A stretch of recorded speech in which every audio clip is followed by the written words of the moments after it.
नमस्ते बच्चों, मैं Vikas Dungarwal government PG college Pratapgarh से। आज अपन बात करेंगे ज्वार भाटा के विषय में। पृथ्वी के महासागरीय जल के ज्वार की उत्पत्ति चंद्रमा तथा सूर्य के आकर्षण बलों द्वारा होती है। पृथ्वी का व्यास 12,800 किलोमीटर या 8,000 मील है। परिणाम स्वरूप पृथ्वी की सतह केंद्र की अपेक्षा चंद्रमा से 6,400 किलोमीटर या 4,000 मील के नज़दीक है। चंद्रमा का केंद्र पृथ्वी के केंद्र से 3,84,800 किलोमीटर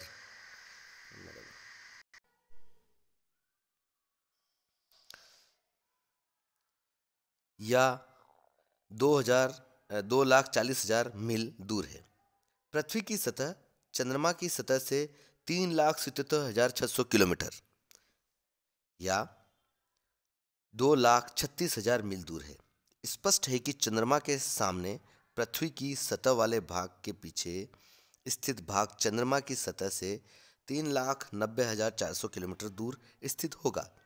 अतः चंद्रमा के सामने स्थित भाग पृथ्वी का सबसे नजदीक स्थित भाग पर चंद्रमा की आकर्षण शक्ति का सर्वाधिक प्रभाव होता है तथा उसके पीछे स्थित भाग पर न्यूनतम।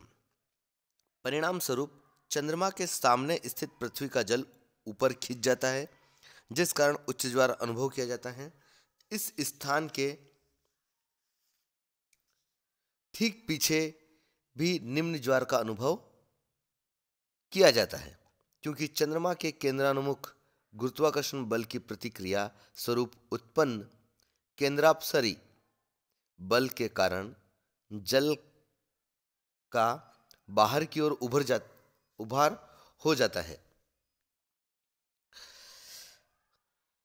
इस कारण 24 घंटे में प्रत्येक स्थान पर 2 बार ज्वार तथा 2 बार भाटा आता है। जब सूर्य तथा चंद्रमा एक सीधी रेखा में होते हैं तो दोनों की आकर्षण शक्ति मिलकर एक साथ कार्य करती है तथा उच्च ज्वार अनुभव किया जाता है। यह स्थिति पूर्णमासी तथा अमावस को होती है। इसके विपरीत जब सूर्य, पृथ्वी तथा चंद्रमा मिलकर समकोण बनाते हैं तो सूर्य तथा चंद्रमा के आकर्षण बल एक दूसरे के विपरीत कार्य करते हैं, जिस कारण निम्न ज्वार अनुभव किया जाता है। यह स्थिति प्रत्येक महीने के कृष्ण पक्ष एवं शुक्ल पक्ष की अष्टमी को होती है। ज्वार का समय प्रत्येक स्थान पर सामान्य तौर पर दिन में 2 बार ज्वार आता है। चूंकि पृथ्वी 24 घंटे में एक पूर्ण चक्कर लगा लेती है, अतः प्रत्येक स्थान पर 12 घंटे बाद ज्वार आना चाहिए, अर्थात प्रत्येक दिन ज्वार एक ही समय पर आना चाहिए, परंतु वास्तव में ऐसा नहीं होता। प्रतिदिन ज्वार लगभग 26 मिनट देर से आता है। इसका प्रमुख कारण चंद्रमा का भी अपनी धुरी पर चक्कर लगाते हुए पृथ्वी की परिक्रमा करना है। पृथ्वी पश्चिम से पूर्व दिशा में चक्कर लगाती है। परिणाम स्वरूप ज्वार केंद्र पूर्व से पश्चिम दिशा की ओर अग्रसर होते हैं। ज्वार केंद्र जब एक बार पूरा चक्कर लगा लेता है तो चंद्रमा उससे कुछ आगे निकल गया रहता है, चूंकि वह भी पृथ्वी की परिक्रमा करता है। परिणाम स्वरूप ज्वार केंद्र को चंद्रमा के नीचे पहुंचने के लिए लगभग 52 मिनट की और यात्रा करनी पड़ती है। इस तरह एक ज्वार केंद्र को चंद्रमा के सामने आने में 24 घंटे 52 मिनट खर्च करने पड़ते हैं, परंतु इसी समय ज्वार केंद्र के विपरीत स्थित भाग में ज्वार 26 मिनट देरी 12 घंटे 26 मिनट में आएगा। इस तरह यदि प स्थान पर प्रथम ज्वार 4 बजे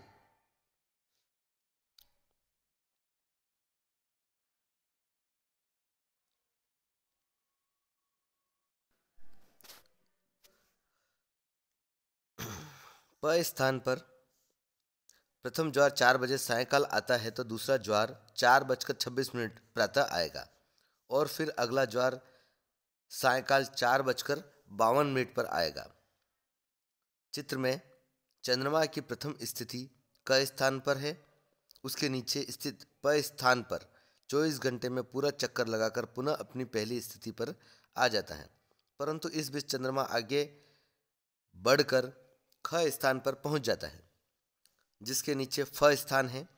अब फ स्थान को प फ की अतिरिक्त दूरी तय करके ख के नीचे पहुंचना होगा ताकि प पर दोबारा ज्वार आए।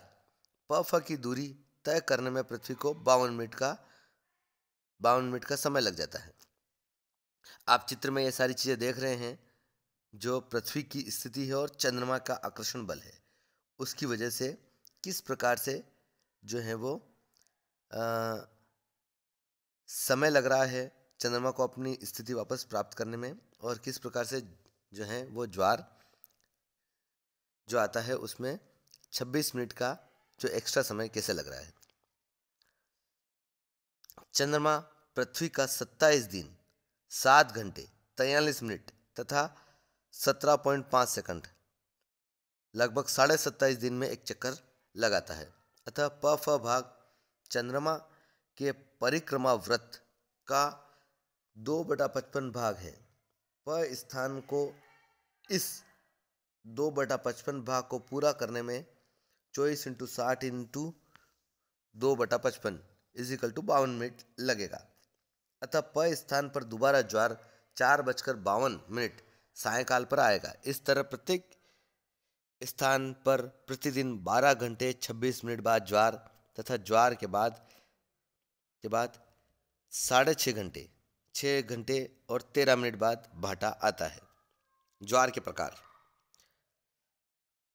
पृथ्वी पर सागरीय जल में ज्वार का प्रत्यक्ष संबंध चंद्रमा और सूर्य के आकर्षण शक्ति से है। चंद्रमा अपनी धुरी पर चक्कर लगाता हुआ पश्चिम से पूर्व दिशा में पृथ्वी की परिक्रमा करता है, जबकि पृथ्वी अपनी धुरी पर चक्कर लगाती हुई सूर्य की परिक्रमा करती है। इस दौरान पृथ्वी, सूर्य तथा चंद्रमा के बीच कई प्रकार की स्थितियां हो जाती हैं, जिस कारण ज्वारोत्पादक बलों में अंतर आ जाने से ज्वार को कई प्रकार में विभक्त किया जाता है। ज्वार के कुछ प्रकार निम्न हैं।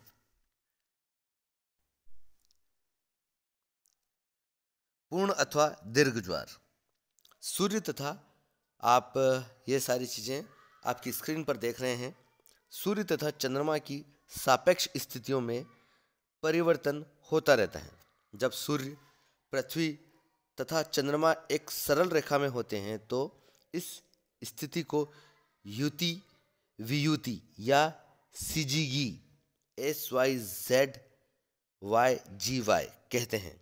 इसमें जब सूर्य, चंद्रमा तथा पृथ्वी एक क्रम में एक सीध में होते हैं, अर्थात जब सूर्य तथा चंद्रमा दोनों पृथ्वी के एक ओर होते हैं तो उसे युति, सूर्य ग्रहण की स्थिति कहते हैं। और जब सूर्य तथा चंद्रमा के बीच पृथ्वी की स्थिति होती है तो उसे वियुति कहते हैं। इसके विपरीत जब सूर्य, पृथ्वी तथा चंद्रमा समकोण की स्थिति में होते हैं तो उसे समकोणीय स्थिति कहते हैं।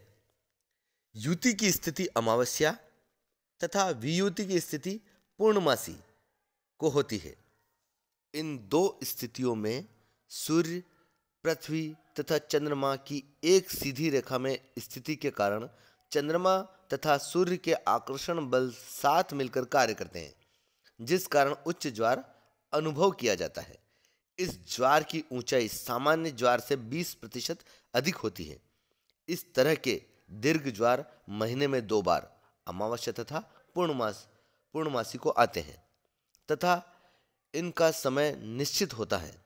दीर्घ ज्वार के समय भाटा की नीचाई सर्वाधिक होती है। अब लघु ज्वार।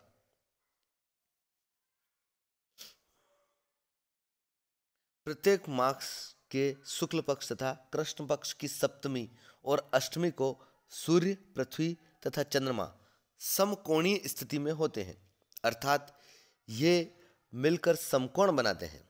परिणाम स्वरूप सूर्य तथा चंद्रमा के ज्वारोत्पादक बल एक दूसरे के विपरीत कार्य करते हैं, जिस कारण सामान्य ज्वार से भी नीचा ज्वार आता है। इसे लघु ज्वार कहा जाता है। यह सामान्य ज्वार से 20% नीचा होता है। इस समय भाटा की नीचाई सामान्य भाटे से कम होती है। परिणाम स्वरूप ज्वार तथा भाटे की जल की नीचाई का अंतर बहुत कम रहता है। अयनवृत्तीय तथा भूमध्य रेखी ज्वार। सूर्य के समान चंद्रमा की भूमध्य रेखा के संदर्भ में उत्तरायण तथा दक्षिणायन स्थितियां होती हैं।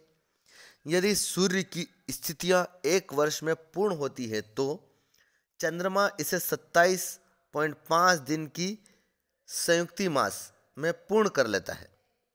जब चंद्रमा का उत्तर की ओर अधिक दूरतम झुकाव होता है तो चंद्रमा की किरणें ज्वार केंद्र पर कर्क रेखा के पास लंबवत पड़ती हैं, जिस कारण उच्च ज्वार आता है तथा वह कर्क रेखा के सहारे पश्चिम दिशा की ओर अग्रसर होता है।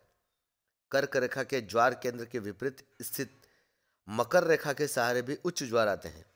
इस प्रकार कर्क तथा मकर रेखाओं के समीप आने वाले क्रमिक ज्वार तथा भाटा असमान ऊंचाई वाले होते हैं।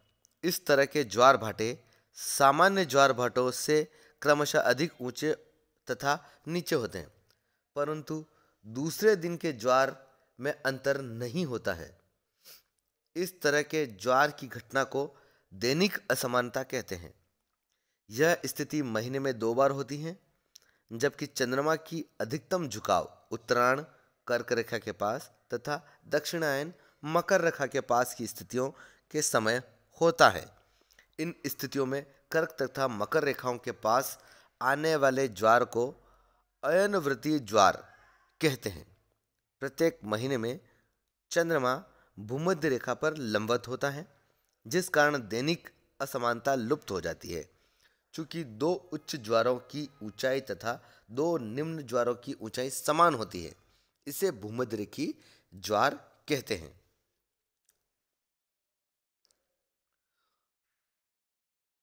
अपभू तथा उपभू ज्वार। चंद्रमा अपने अंडाकार कक्ष के सहारे पृथ्वी की परिक्रमा करता है। जब चंद्रमा पृथ्वी के निकटतम पृथ्वी के केंद्र से चंद्रमा के केंद्र के बीच की दूरी 3,56,000 किलोमीटर या 2,21,500 मील होती है तो उसे चंद्रमा की उपभू स्थिति कहते हैं। इस स्थिति में चंद्रमा का ज्वार उत्पादक बल सर्वाधिक होता है, जिस कारण उच्च ज्वार उत्पन्न होता है, जो सामान्य ज्वार से 15 से 20% तक बड़ा होता है। इसे उपभू या भूमि नीच ज्वार कहते हैं। इसके विपरीत जब चंद्रमा पृथ्वी से निकटतम दूरी पृथ्वी के केंद्र से चंद्रमा के केंद्र के बीच की दूरी 4,07,000 किलोमीटर या 2,53,000 मील होती है, उस स्थिति होती है तो उसे अपभू स्थिति कहते हैं। इस समय चंद्रमा का ज्वार उत्पादक बल न्यूनतम होता है, जिस कारण लघु ज्वार उत्पन्न होता है, जो कि सामान्य ज्वार से 20% छोटा होता है। इसे अपभू या भूमि उच्च ज्वार कहते हैं। जब कभी भी दीर्घ ज्वार तथा अपभू ज्वार एक साथ आते हैं तो ज्वार की ऊंचाई असामान्य हो जाती है। इस तरह जब लघु ज्वार तथा अपभू ज्वार एक साथ आते हैं तो ज्वार तथा भाटा का जल तल अत्यंत कम हो जाता है। अब दैनिक ज्वार। किसी स्थान पर एक दिन में आने वाले ज्वार तथा एक भाटा को दैनिक ज्वार भाटा कहते हैं। यह ज्वार प्रतिदिन 52 मिनट की देरी से आता है। इस तरह का ज्वार चंद्रमा के झुकाव के कारण आता है। अर्ध दैनिक ज्वार। किसी स्थान पर प्रत्येक दिन 2 बार आने वाले ज्वार को अर्धदैनिक ज्वार कहते हैं। प्रत्येक ज्वार 12 घंटे 26 मिनट बाद आता है। यह ज्वार के दो केंद्रों के कारण आता है।